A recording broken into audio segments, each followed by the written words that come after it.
మార్కెట్లో రాణించాలనుకుంటున్నారా? వెంటనే ఈ నెంబర్కి కాల్ చేయండి. హాయ్, నమస్తే అండి. సుమన్ టీవీ ప్రేక్షకులకు నా నమస్కారం. జీవి సుబ్రహ్మణ్యం నా పేరు.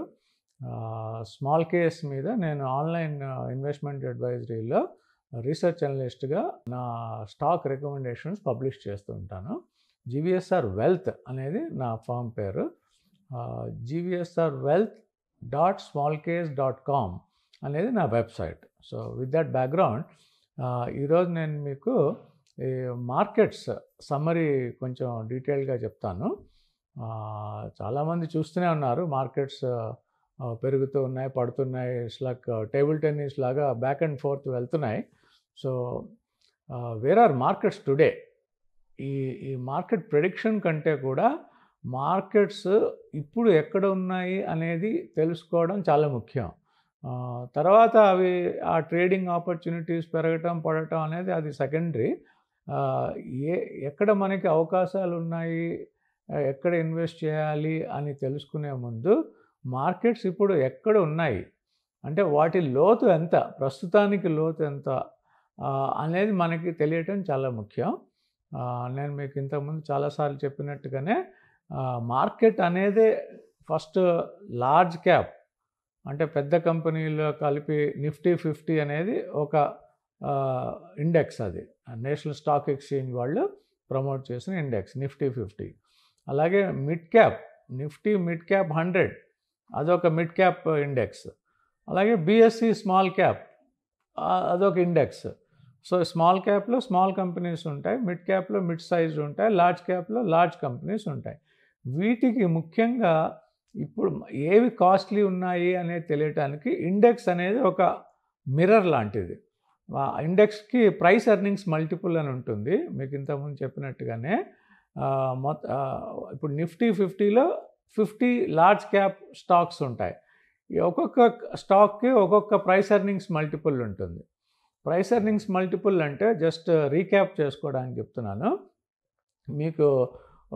ఇప్పుడు ప్రస్తుతం ఒక టైటాన్ ఉందనుకోండి, టైటాన్ ప్రైస్ ఎంత, ఇప్పుడు కోట్ అవుతున్నది ఎంత, దానికి మీరు కనుక టైటాన్లో షేర్స్ కొనుక్కుని ఉంటే మీకు ఒక్కొక్క షేర్కి ఎంత ప్రాఫిట్స్ వచ్చాయి ఈ ఇయర్కి అనేది చూసుకుంటే, సో మీకు ఆ టైటాన్ ప్రైస్ డివైడెడ్ బై మీ ఒక షేర్కి వచ్చే ప్రాఫిట్, ఎర్నింగ్స్ పర్ షేర్ అంటారు.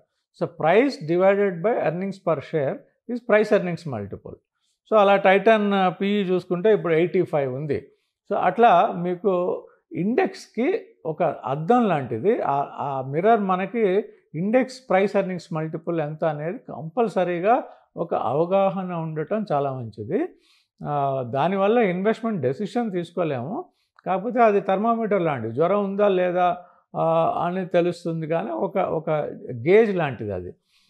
So Nifty 50 price earnings multiple ఎంత, అలాగే వేరే ఇండెక్స్ మిడ్ క్యాప్ ఇండెక్స్, రకరకాల ఇండెక్స్లు ఉంటాయి. నేను జనరల్గా నిఫ్టీ మిడ్ క్యాప్ 100 ఫాలో అవుతాను. 100 అవ్వచ్చు, 250 అవ్వచ్చు, ఏ ఇండెక్స్ అయినా దరిదాపుగా కొంచెం అటు ఇటుగా యావరేజెస్ కాబట్టి మీకు ఒక ఐడియా వస్తుంది. So Nifty 50 index price earnings multiple ఎంత, నిఫ్టీ అలాగే mid cap Nifty mid cap 100 price earnings multiple ఎంత, Nifty small cap price earnings multiple ఎంత. ఈ మూడు ఒకసారి నేను మీకు యాజ్ ఆన్ టుడే చెప్తాను. సో మీకు నిఫ్టీ 50 వచ్చేటప్పటికి 21.4 ప్రైస్ ఎర్నింగ్స్ మల్టిపుల్లో ఉంది. అయితే అది జనరల్గా హిస్టారికల్ యావరేజ్ అరౌండ్ 16 to 18 అని అంటూ ఉంటారు. దేనికి కూడా మనం బండగుర్తు పెట్టుకోకూడదు. 16 చీప్ అని రూల్ లేదు, 10 చీప్ అని రూల్ లేదు. అలాగే ఒకసారి హిస్టారిక్గా చూస్తే కొన్నిసార్లు 29 దగ్గర చాలా పెద్ద క్రాష్ వచ్చింది, ఒక్కొక్కసారి 35 వరకు వెళ్ళి మళ్ళీ కరెక్ట్ అయింది. సో ఆ మార్కెట్ ఎన్విరాన్మెంట్కి ఆ నెంబర్స్ ప్రస్తుతం ఎంత ఉన్నాయో తెలుసుకోవాలి, కానీ పాతకాలంలో ఏమైంది అనేది ఆ నెంబర్ ఇప్పుడు వస్తే మళ్ళీ క్రాష్ అవుతుంది, ఆ నెంబర్కి మళ్ళీ పెరుగుతుంది అని అలాంటి కోరిలేషన్స్ అసలు పెట్టుకోకూడదు. సో రైట్ నౌ ఒక నిఫ్టీ 50 అనేది 21.4లో ఉంది. అది స్లైట్లీ అబవ్ యావరేజ్ అని తెలుస్తుంది. 16 to 18 అంటే చాలా పర్వాలేదు. కొంచెం రిస్క్ తక్కువ ఉంటుంది. అలాగే 30స్లోకి వెళ్తే రిస్క్ ఎక్కువ ఉంటుంది. ఆ రిస్క్ ఎక్కువ ఉన్న జోన్లో ఎంతసేపు అన్నా ఉండొచ్చు. నిఫ్టీ అనేది ఎన్ని ఇయర్స్ అన్నా ఉండొచ్చు. అది రూల్ లేదు. వెనకాల ఆ నిఫ్టీ 50లో ఉన్న 50 కంపెనీల ఎర్నింగ్స్ గ్రోత్ బాగుందా లేదా, అది చాలా బాగుందనుకోండి, మీకు ఫర్ ఎగ్జాంపుల్ ఒక సంవత్సరంలో ఈ ప్రాఫిట్స్ గ్రోత్ అంతా అన్ని కంపెనీల యావరేజ్ ప్రాఫిట్ గ్రోత్ ఒక 15-20% పెరిగిందనుకోండి.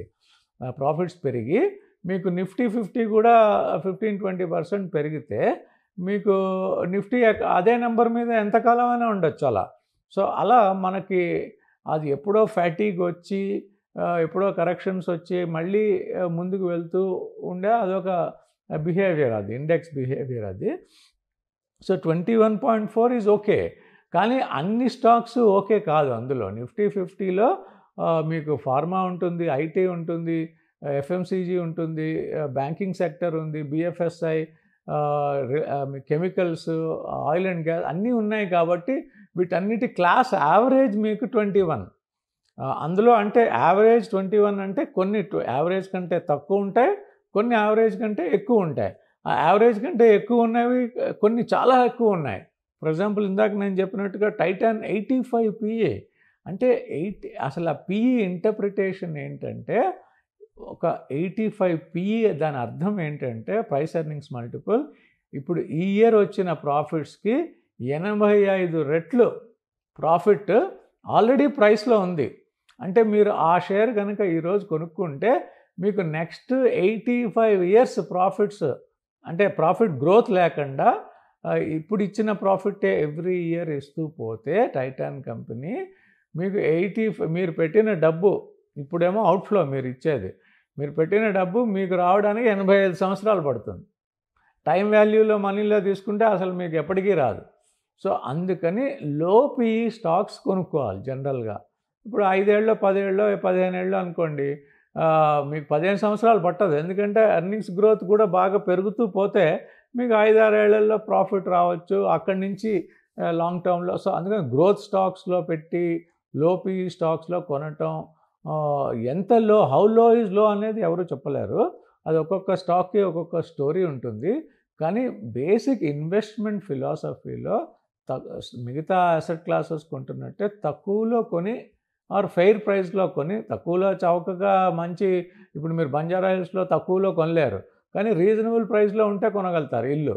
అలాగే స్టాక్స్ అయినా కూడా కొన్ని కాస్ట్లీ బ్లూ చిప్ స్టాక్స్ ఉంటాయి, మార్కెట్ లీడర్స్ ఉంటారు, వాళ్ళకి చాలా తక్కువలో దొరకవు. అవి ఎప్పుడో 20 ఏళ్ళ సంవత్సరం క్రితం దొరికి ఉంటాయి, కానీ ఇప్పుడు లార్జ్ క్యాప్స్ అయిపోయాయి కాబట్టి మీకు అంత తక్కువలో దొరకవు. ఫెయిర్ ప్రైస్ మార్కెట్ డిటర్మిన్ చేస్తుంది. ఎంత పిఈ ఉంటే అది ఫెయిర్ ప్రైస్ అనేది, అది మార్కెట్ ఫోర్సెస్ వాళ్ళు డిసైడ్ చేస్తారు. దాన్ని బట్టి మీకు అలా ఒక రీజనబుల్ పిఈ లెవెల్స్లో కొనుక్కుని అదొక ఇండికేషన్. దాన్ని బట్టి కొనటం అమ్మటం అనేది చేయకూడదు. చాలా వేరే లెక్కలు చాలా ఉంటాయి. ప్రైస్ టు బుక్ వాల్యూ అని, ఎర్నింగ్స్ గ్రోత్ అని, రిటర్న్ ఆన్ క్యాపిటల్ ఎంప్లాయిడ్ అని, ఎబిటా, అన్ని రకాలుగా చూసి ఫ్యూచర్ ఎర్నింగ్స్ గ్రోత్ పొటెన్షియల్ ఎంత ఉందో చూస్తే మీకు కొన్ని వాల్యుయేషన్కి ఒక ఐడియా వస్తుంది. సో మీకు ప్రస్తుతానికి నిఫ్టీ 50లో కొన్ని స్టాక్స్ చాలా ఎక్కువ ఉన్నాయి వాల్యుయేషన్ వైజ్, కొన్ని రీజనబుల్ వాల్యుయేషన్లో ఉన్నాయి. ఫర్ ఎగ్జాంపుల్ మీకు హెచ్డిఎఫ్సి బ్యాంక్ 17.4 పిఈలో ఉంది ఈ రోజున. అలాగే మీకు యాక్సిస్ బ్యాంక్ 13.4 పిఈలో ఉంది. సో అవి కాస్ట్లీగా అంటే రిలేటివ్లీ అవి చీప్, అంటే ఫెయిర్ వాల్యూలో ఉన్నాయనుకోవచ్చు అనుకునే వాళ్ళు కొంతమంది ఉంటారు. ఫెయిర్ వాల్యూలో ఉన్నా ఎందుకు పెరగట్లేదు అంటే దానికి ఆన్సర్ ఉండదు. Market will decide. వాటికి టైం వచ్చినప్పుడు అవి పెరగటం మొదలు పెడతాయి. ఇంతకంటే కిందకి వెళ్ళొచ్చా అంటే అవకాశాలు ఉన్నాయి. మార్కెట్ కరెక్ట్ అవుతే లార్జ్ క్యాప్స్ కూడా కరెక్ట్ అవుతాయి. పిఈ ఎక్కువగా లేనివి కొంచెం తక్కువ పడతాయి. ఇప్పుడు టైటాన్ లాంటివి పడటానికి అవకాశం ఎక్కువ ఉంది. ఎక్కువ డెప్త్ ఆఫ్ కరెక్షన్ చాలా ఎక్కువ ఉండొచ్చు అలాంటి హై పిఈ స్టాక్స్కి. ఆల్రెడీ పిఈ తక్కువ ఉండి ఎర్నింగ్స్ గ్రోత్ స్టేబుల్గా ఉండి, లో పిఈ అనేది చీప్ కాదు, ఎర్నింగ్స్ గ్రోత్ బాగుండి రెగ్యులర్గా ప్రాఫిట్స్ ఇస్తూ సేల్స్ గ్రోత్ బాగుండి స్టడీగా ఉన్న కంపెనీస్లో ఇప్పుడు ప్రైస్ ఎర్నింగ్స్ మల్టిపుల్స్ ఎక్కువ లేకపోతే మార్కెట్ కరెక్షన్ వచ్చినప్పుడు ఇండివిజువల్ స్టాక్స్ తక్కువ పడటానికి అవకాశం ఉంటుంది. సో మీరు గుర్తించాల్సింది ఏంటంటే లార్జ్ క్యాప్లో మీకు కొన్ని అవకాశాలు కనబడుతున్నాయి. అలాగే మీకు మిడ్ క్యాప్లో చూసుకుంటే మీకు మిడ్ క్యాప్లో 35.2 పిఈ అంటే యావరేజ్ 35.2 అంటే కొన్ని 50లో ఉన్నాయి, కొన్ని 60లో ఉన్నాయి. అదే ఫ్రాత్ అన్నారు. ఆ నురగ ఏదైతే ఎక్సెస్ ఉందో ఆ మార్కెట్ కరెక్షన్లో అది హెయిర్ కట్లో అవన్నీ లేచిపోతాయి. సో మీకు మిడ్ క్యాప్ ప్లస్ స్మాల్ క్యాప్లో జాగ్రత్తగా ఉండాల్సిన టైం ఇది. అయితే మార్కెట్స్ ఎలక్షన్ తర్వాత క్విక్గా ఇది నెక్స్ట్ సెషన్లో మీకు చెప్తాను. ఈ ఎలక్షన్స్ తర్వాత ఏం జరుగుతోంది, ఇప్పుడు ఏం జరుగుతుంది అనేది కొంచెం నేను డీటెయిల్గా మీకు చెప్తాను. Thank you so much. Suman టీవీలో మీ పర్సనల్ అండ్ బిజినెస్ ప్రమోషన్స్ కోసం కింది నెంబర్కి కాంటాక్ట్ చేయండి.